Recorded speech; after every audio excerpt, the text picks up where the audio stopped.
Primero, en cuanto a lo más frecuente que se presenta en la primera mitad del embarazo con sangrado, hablaremos de la amenaza de aborto, del aborto en curso, aborto inminente, del aborto incompleto y de la mola y enfermedad trofoblástica gestacional en general.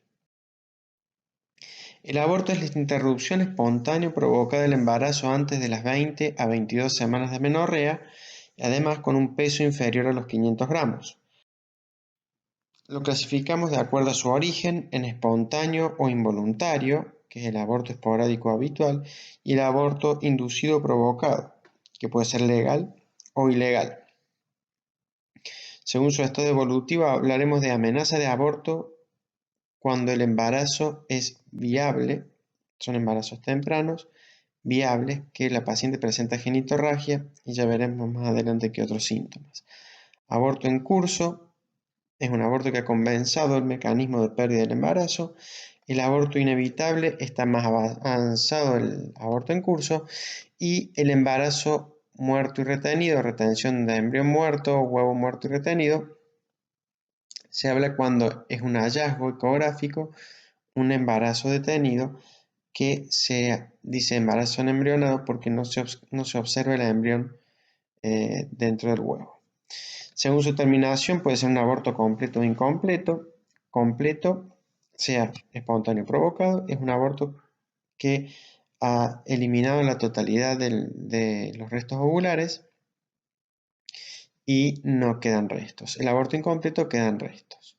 Según la consecuencia puede ser un aborto complicado o un aborto no complicado. La gran mayoría son no complicados. Y según el mecanismo de producción, el típico, que es el que se da en los embarazos más tempranos, es tipo aborto, o el atípico, que es tipo parto, con la esterilización del feto, el pequeño feto, y luego la placenta. Estas son las pérdidas gestacionales generalmente mayores a 12 semanas. Entonces, los abortos espontáneos reconocidos clínicamente en la población general son del 10 al 15%, pero obviamente existe un subregistro de este tipo de pérdidas espontáneas, pacientes que pasa totalmente desapercibido su embarazo y concurre con una genitorragia y nunca se diagnostica, ni siquiera concurre a un médico. Por eso se pueden confundir inclusive con metrorragia o con una menstruación más abundante. Las pérdidas embrionarias ocurren entre la segunda y la sexta semana, aproximadamente la mitad. Es decir, que la gran mayoría de las pérdidas gestacionales que ocurren se producen en embarazos muy tempranos. Las pérdidas más tardías o intermedias entre las 12 y 26 semanas se produce solamente en el 9% de total de abortos.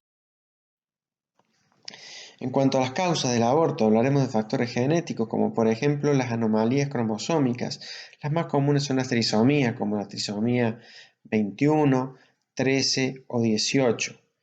Las translocaciones e inversiones también y pueden producir pérdidas gestacionales múltiples. Nosotros hablamos de una paciente o una pareja abortadora habitual cuando tiene más de 2 pérdidas seguidas.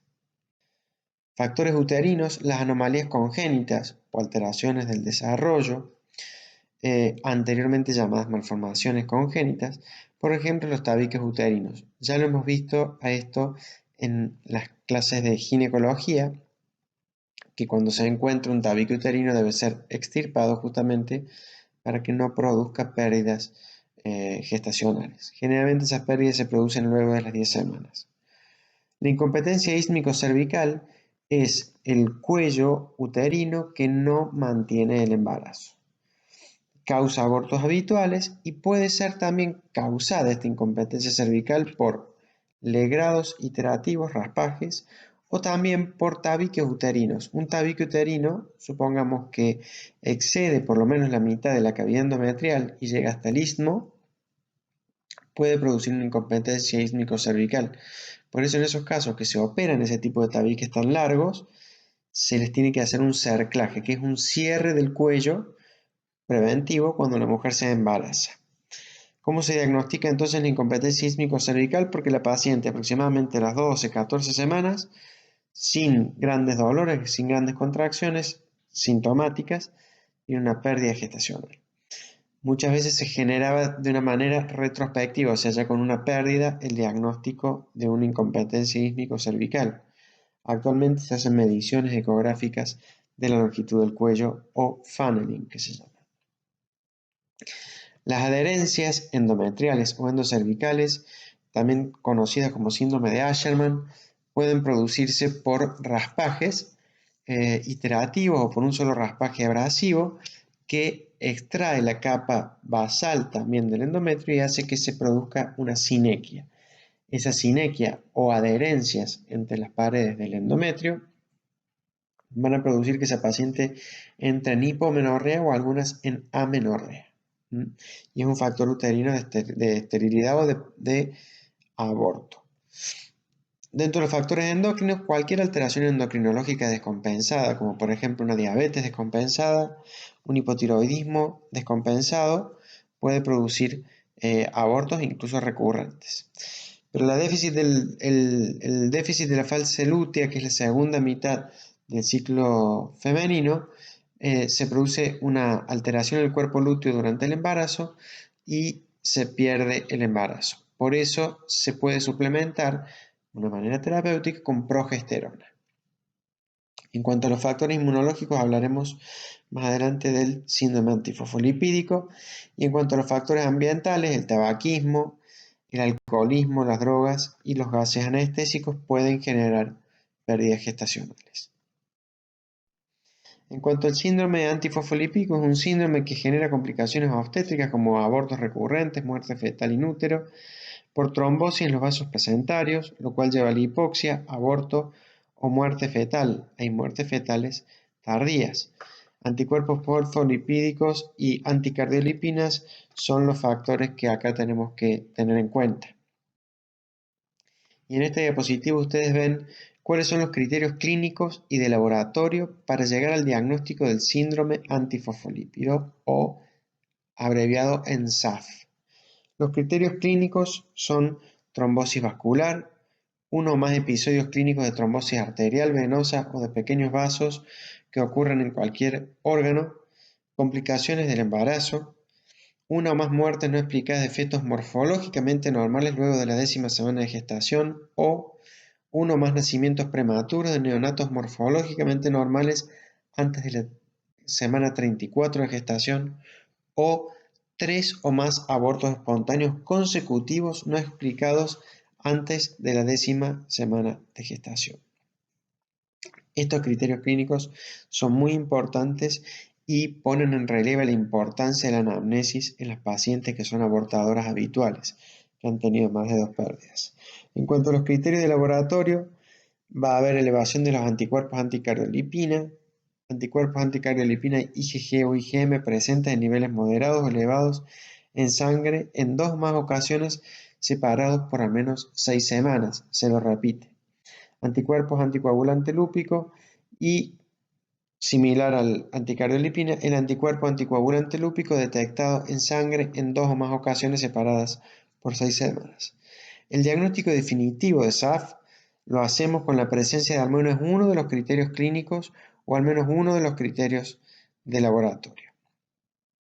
Si tenemos un criterio clínico y un criterio de laboratorio, podemos decir que estamos ante un síndrome antifosfolípido. La pregunta es, ¿se puede hacer análisis preconcepcionales para descartar que esa paciente tenga este síndrome? Es factible hacerlo, no está legislado actualmente de manera obligatoria en la Argentina, pero hay países que lo tienen, para prevenir este síndrome que anteriormente, que no era popular y no había tanta investigación al respecto, había pérdidas o mujeres abortadoras habituales que nunca llegaron al diagnóstico de síndrome antifosfolipídico y probablemente con un tratamiento muy simple podrían haber mejorado su dificultad de infertilidad. Aquí tenemos en esta imagen la amenaza de aborto, o sea, posibles pequeños desprendimientos son generalmente que producen una genitorragia, esa genitorragia es escasa y el embarazo persiste.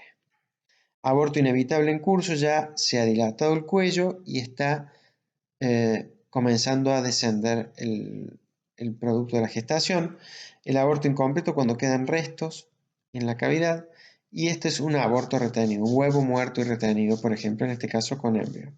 Pero puede ser un embarazo detenido más de mayor edad gestacional.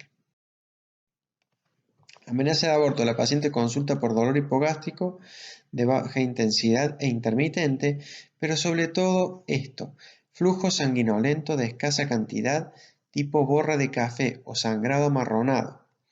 Acá tengamos en cuenta que podemos hacer diagnóstico diferencial también, son embarazos tempranos, presentan ginetorragia escasa y algo de dolor hipogástrico.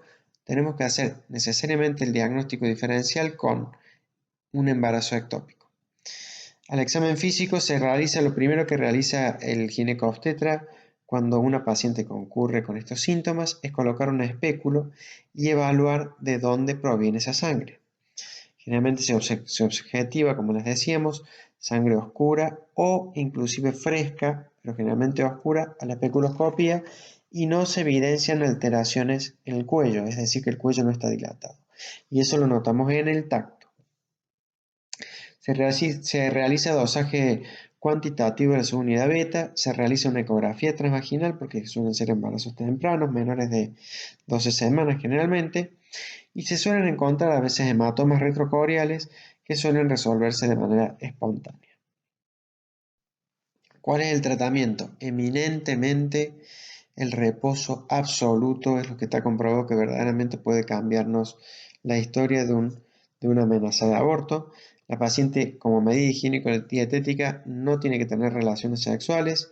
Se puede indicar progesterona 200 miligramos por día por vía vaginal u oral.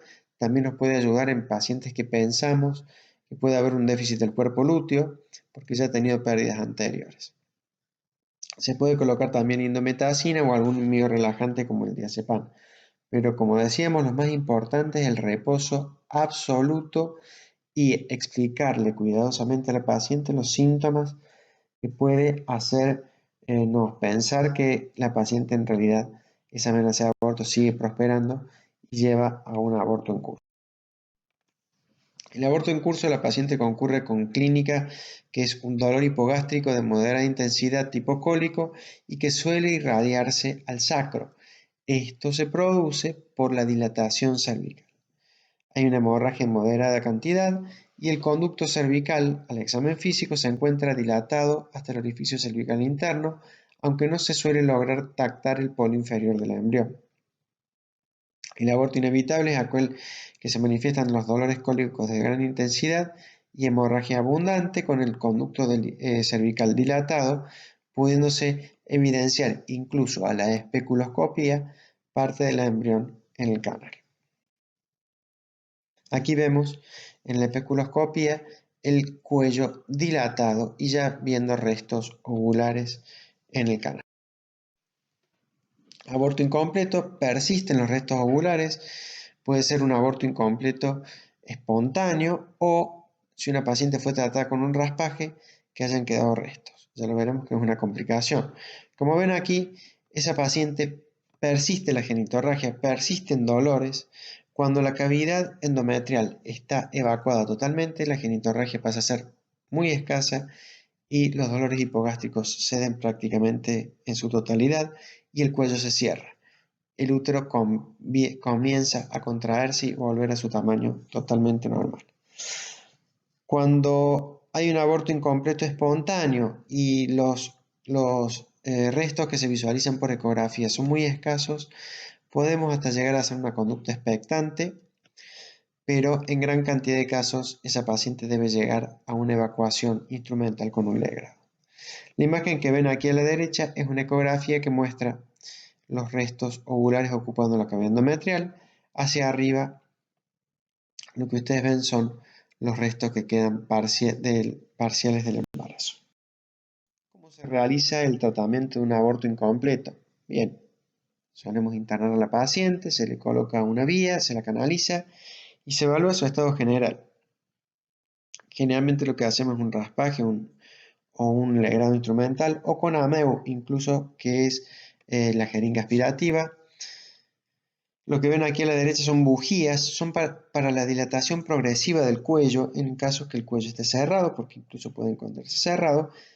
Y aquí a la izquierda ven las curetas fenestradas para realizar el legrado evacuador del endometrio.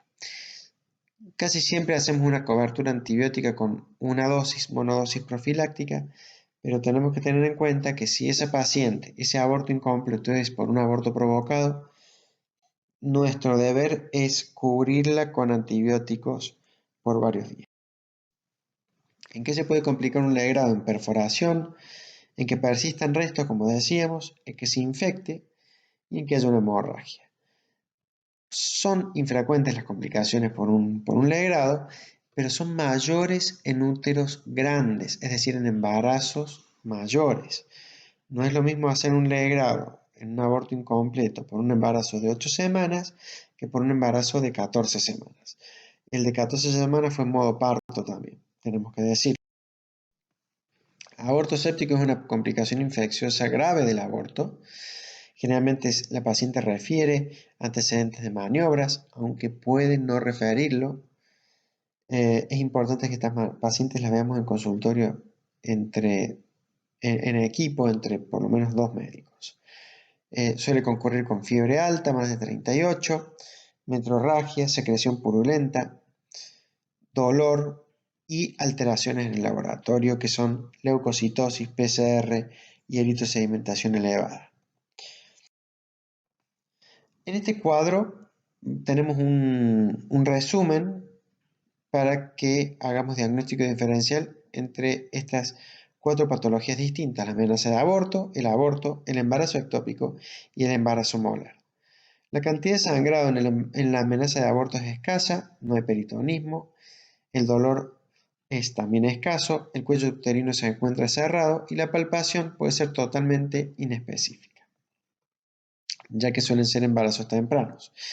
En el aborto la cantidad de sangrado es moderada, no hay peritonismo, el dolor es sacro por la dilatación cervical, como decíamos, y suprapúbico hipogástrico. El cuello está permeable y se ven o se tactan los restos, y la palpación también es inespecífica. En el embarazo ectópico la cantidad de sangrado es muy parecida a la de la amenaza de aborto, puede ser escasa y amarronada. El peritonismo es frecuente cuando ya da síntomas, aunque puede ser un hallazgo ecográfico en el embarazo ectópico, y el dolor suele estar irradiado en hipogastrio y fosa ilíaca, la fosa ilíaca donde está implantado el embarazo. El cuello uterino está cerrado y a la palpación en el tacto vaginal combinado, porque los embarazos ectópicos nunca se encuentran tubáricos, nunca se encuentran en embarazos avanzados, se puede llegar a palpar una masa uterina con el tacto vaginal combinado. El embarazo molar, el sangrado es moderado abundante, no hay peritonismo, el dolor es hipogástrico y en el cuello uterino pueden verse restos y esos restos estar asociados a vesículas. El aumento de la altura uterina con respecto a la edad gestacional es una constante en el embarazo molar, es decir que la paciente tiene una altura uterina mayor a la de cualquier embarazo normal a esa edad gestacional.